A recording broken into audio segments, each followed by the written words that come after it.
Hey, welcome back another day, another vlog. Hope you're all well wherever you are in this big round world. What a week, end of the week. It's been a big one. I'm sure we'll get more stuff next week. Yeah, lots to talk about, and yeah, well, let's get into it. Don't forget, tonight is the new videos going live. That's the walkthrough boat for the Stabicraft. There's a few photos in there. I did get a couple of photos. Oh, no, actually, there's no photos, just a photo of the boat, really. So no photography stuff in there. So if you just to here for the photography, probably not your cup of tea. But if you're into any sort of fishing, if you're one of the old school first people in the channel, and you're one of our original subscribers, you know I started off doing this channel fishing, and it's just evolved. So yeah, beautiful boat. Definitely worth a look at if you are into fishing the Stabicraft 2100. My good old one of my best mates, my brother-in-law as well, sort of brother-in-law. I treat him as a brother-in-law as far as I'm concerned. He is. Yeah, he's beautiful. His pride and joy. His boat. We get to go on it for the Barra Classic. This was our first year with it, and it was amazing. And yeah, definitely what a boat, without a doubt, the best. So definitely go check that video out tonight. I think it's 8 o'clock or 8:30 on the East Coast, and about 6:30 here. Yeah, I think it's 6:30. I set it up so I could get home to be here. So after work. So yeah, check that out. Hope you enjoy that one. Pretty cool. Now, lots happening in the tech world. Let me just bring up my notes. Don't forget. Now, before I forget, Dana boot fans, that James Bond boot is live. It went live about an hour or two ago. I actually had it up and I thought about it. Should I get it? I went, no, I won't, because I'm not going to use it. It's going to sit at home for 6 months. And they're the high boots. If they had been a 3/4 or a mid, I probably would have bought it, because they do look really, really nice. It's just a high boot, and I just can't. I don't like wearing them. I've got big calves from all the years of running around baseball, so it's the big tall boots, and I'm a little bit old. I like into comfort now. So if you are after them, they're $261 Australian. I think at ad freight's about $20-30, so just under $300, and they are a limited edition, so they're going to sell out. I think all the small sizes were pretty much gone, so but they were size 12s, and they go up to 13s or 14s. So if you do want them, you need to get in quick now. I'd suggest shoot over and then come back and watch this again. That's probably the best bet, I think. But you need to go through Instagram. Don't try and look for it on their page. It's not on there.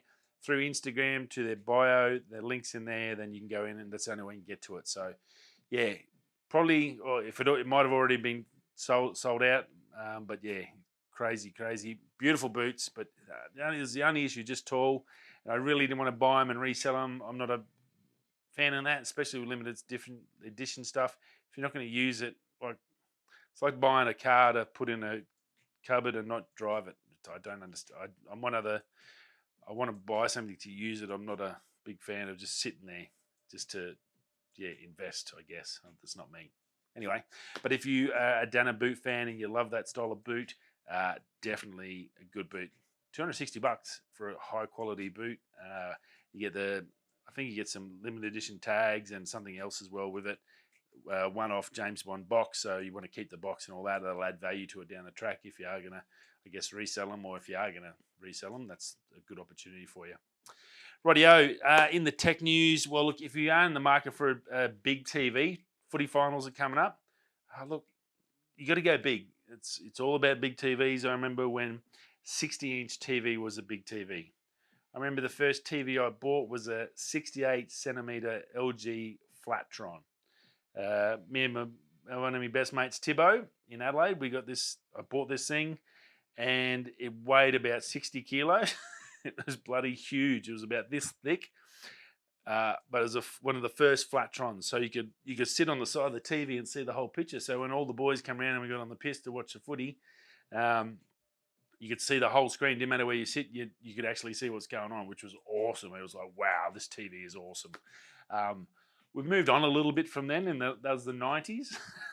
I think like 96 or something, I think that was. So 95, 96. So gone a long way.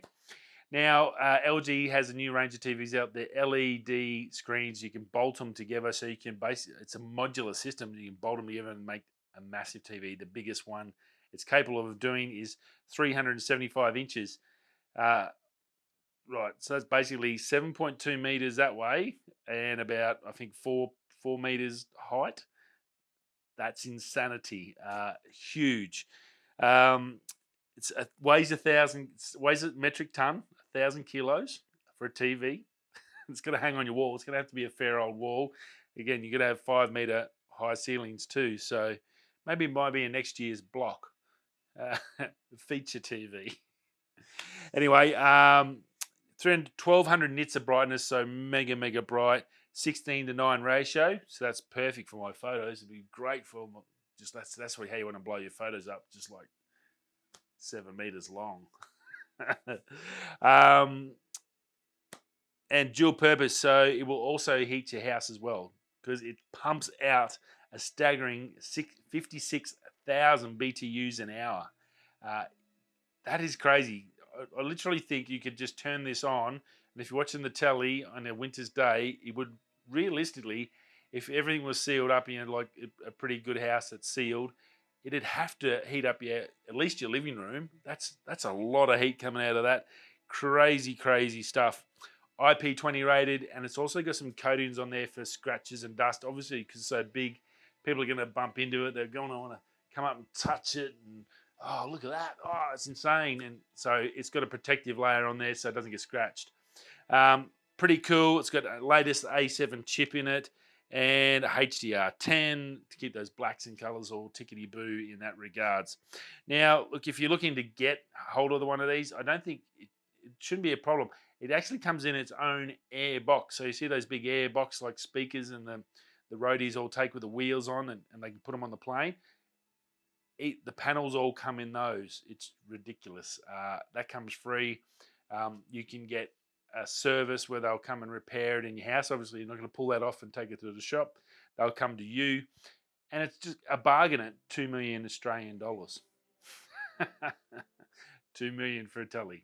But 7 meters by 4.2. That is awesome. If you're one of those billionaire people, if you don't have one of these, you're not trying. Rightio. Now, big Nissan fan, Datsun, you'd probably know all that. We talked about the GTR the other day.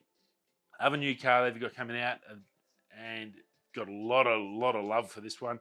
At least the looks. It's the new Z car, and it's coming to America first. I think in the fall releases. I'm pretty sure in the spring. Spring in USA, it's going to be releasing. You'll be able to get hold of them a little bit later here in Australia, but it sounds like they are coming to Australia, so that's pretty cool. V6 twin turbo 3 litre. So that V6, I think, first came out in the like the GTR, similar sort of engine. They've got them. That's a V6 twin turbo, so they know how to do those engines.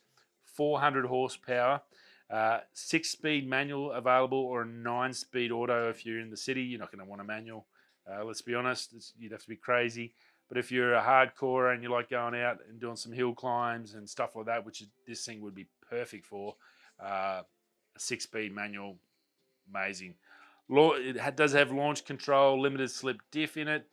Interior is beautiful. They've done, like, the whole thing looks awesome. It looks like the old 260Z Datto, and it's just got oozing sexiness as far as I'm concerned. It looks really good.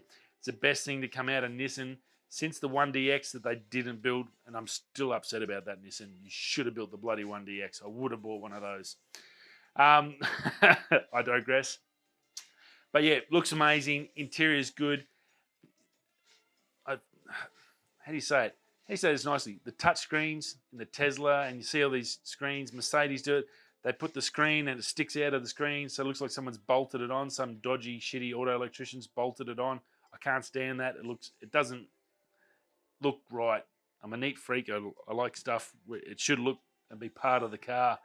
Well, they got a 9-inch touchscreen in there to control all the bits and bobs, and it actually fits in nicely. And then straight above that, 3 retro gauges to do either oil pressure, revs, and stuff like that. That looks hot. So a little bit of a hark back to the 90s.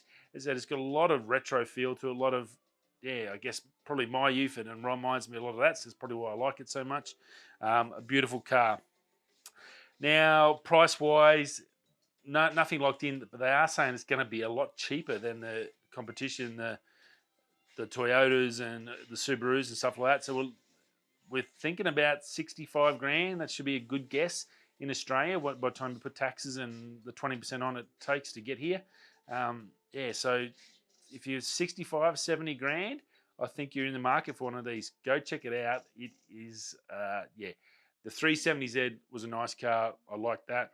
Just no room to put anything in. That's the only problem. Now I'm older. I want stuff to put stuff places. I want a van, and I've got the big Touareg, and I've got so much space now. So it'd be hard to go back to nothing.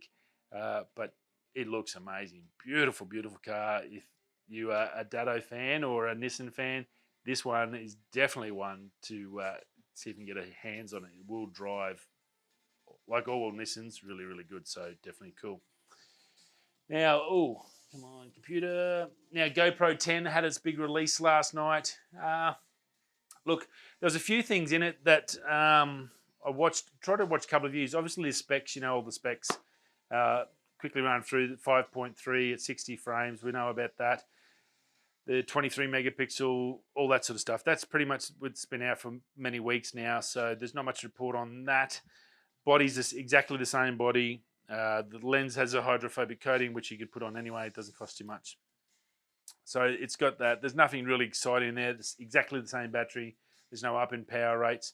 Now, good news is from all models, and the 7 I had, which was had the same problem, was slow. It was a pain in the ass using that back screen. It looks like that's been alleviated with the 10. The reviews of the people using it, Matty Hoppier, David Manning, and Peter McKinnon, all had no dramas. You could see him swiping, and it was actually really fast. It was like using your mobile phone. So that looks like that's finally fixed. Thank God for that. I think that's a lot to do with that processor, that new GP2 processor. So that looks really cool in that regards. Now, everything else pretty much standard. Now, you do have RAW in the photos, which no one really mentions, but that's pretty cool. I think that makes it a lot easier for editing photos. And you can also pull 90 megapixel photos out of the 5.3K video, so you can do it that way, but you're obviously not going to be able to edit it too much. So I think at least on the photo mode, no one really looked at that in regards to the reviews. They were all talking about it as video and action stuff. That's how they're selling it. But knowing that there's raw files in there, like the iPhone 12 has, it's got that raw files. It does make a big difference when you're going to, if you've got a nice photo in it and you actually want to maybe clean it up a little bit, it does make it a hell of a lot easier once you get into Lightroom to have a play of it. So that is really good. Now, the other good features in that probably aren't mentioned on others, but I watched Matty Hoppier's video, so that was a good one. Go check him out. He talked about the, sorry, was it him? No, actually, it's David Manning. My apologies. Matty did have some good things to say about it, but David Manning mentioned the video profile. So there's a natural, there's a flat, and then there's, I think it's original or something else, which is the original GoPro, which makes everything really saturated. There is like a flat one, which goes really flat. He did try using that a little bit, but he settled on the natural. He said that was probably the best one out of the lot. So if you're looking at doing a little bit of color grading on it, if you're going to do some work on it in post, that natural one's probably the place to go. Now, other than that, price-wise, look, there's a couple of things. It's $600 with subscription, $750 to buy outright. And it's about $50 dearer than the straight conversion from the States, but I figure that's probably going to be taxes that the Americans don't tell you about until you get to the counter to pay for it. So it's probably about right, pretty much spot the dog on in that regards. The subscription service is without a doubt. You'd be crazy if you don't go a subscription that's sub, because you get all your accessories at 50% off. You can, and the caveat on that is if you've got a 9, all the accessories from the 9 will work on the 10. Lenses, media mods, all that stuff will work directly straight on the 10, because that's why they didn't change the body. At least that's quite handy. But if you're starting off fresh and you're just buying into one, getting that sub will give you 50% off the stuff you need to buy anyway. So that's really good because you're going to need multiple batteries because they do chew up pretty quick. Chargers, little gimbals, stuff like that. So definitely I would go the sub. And look, the video looked pretty good. Is it enough to get them back for where they are? Well, I think we've only seen a couple of days. I think Peter McKinnon did a lot of work on a drone, an FPV drone, playing with that. It came up really good. The slow-mo stuff was really good for the action sports. Motorbikes and stuff he did some work on. It was freezing the dirt as it was coming off the burns, really, really good. So in that regards, I think there's some really good positives in it. Again, I think it more so comes down to how that picture profile. And I think the biggest thing no one talked about, and there's the biggest gripe I had with, is having to put everything into that terrible GoPro friggin' app and then get it out of there into another file. It used to piss me off.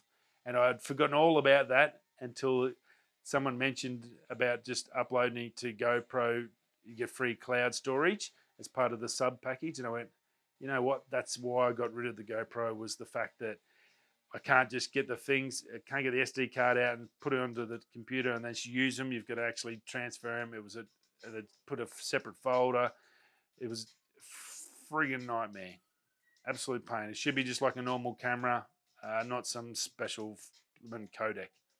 Now, the last thing I will say, I was super impressed with their stabilization. There was a big difference. Yet again, they've gone up to the 4, and it is a big jump. So that's awesome. They do the best stabilization.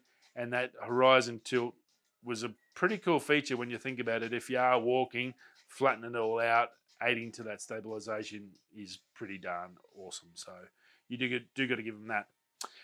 But yeah, I don't know if it's going to be enough. The still photos, need to see more on the still photos, if they're actually any good, if they can be edited. Hopefully David Manning will look into that sort of things. It's probably more his cup of tea than the video crew. Fingers crossed we can get some on that. Other than that, it looked pretty darn good. Yeah, see what happens. See if everyone still likes action cams. So I think that's the biggest trick. It's hard to get them now. They're expensive.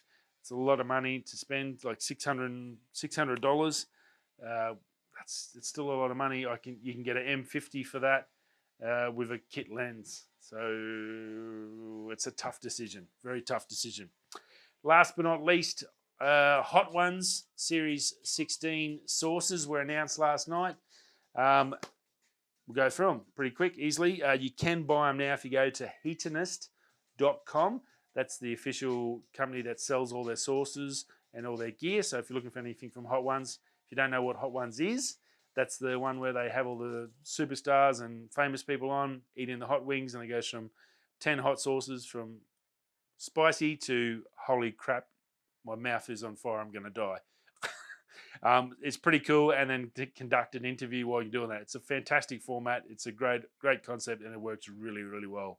Putting people that are normally really cautious and careful about what they say and do and how they look, because it's their image. That's what they're all about. Making them sweat, dribbles, spit, scald milk, water, shove stuff in their mouth because they're in pain, and then try and answer a question. That's a pretty cool idea. Now, from number 1, we've got the classic. Now, it's the garlic Fresno edition. It's the blue one, so it's extra garlic in it. Pretty cool. A new one, Yellowbird Foods, a bliss in vinegar. That sounded pretty cool. Hoff and pepper, Hoff's house sauce, and that's a bit of a German, I think he said like an Oktoberfesty type barbecue one, so that sounded pretty cool. Hot Ones Los Calientes Verde. Better say it right. I've got that one at home. That's really cool. I've got the classic. I've got that at home. Hotheads Official Revolutionary. That's a new one. There's a new one in there. I'm not sure. I think it's starting get a little bit hotter. Senor Lechuga 718. I'm not sure what that one. I was trying to do a couple of things at once. Chili Lengua de Fuego from Butil Fire. Apparently that's pretty darn hot. The Bomb Evolution, the one that crushes everyone. Yeah, health, and then number 9, Hellfire Cranked. Apparently pretty nasty. And then, of course, Last Dab Apollo at the back end. So season 16, he said, kicks off next week. So if you are you've been hanging out and waiting for the new season of Hot Ones, well, it's not far away. Get ready. If you love your hot sauces like I do, go over to Heatness and you can order that and get the whole series, 10 sauces in there. Have some parties with your friends, get on the terps, and get some wings into you. Cool. Radio, have a fantastic weekend, and I'll see you all again Monday. And I'll tell you about next week on Monday, because we've got some things happening. It's all happening. Radio, we're coming this way. That way, I'll see you tomorrow. Peace.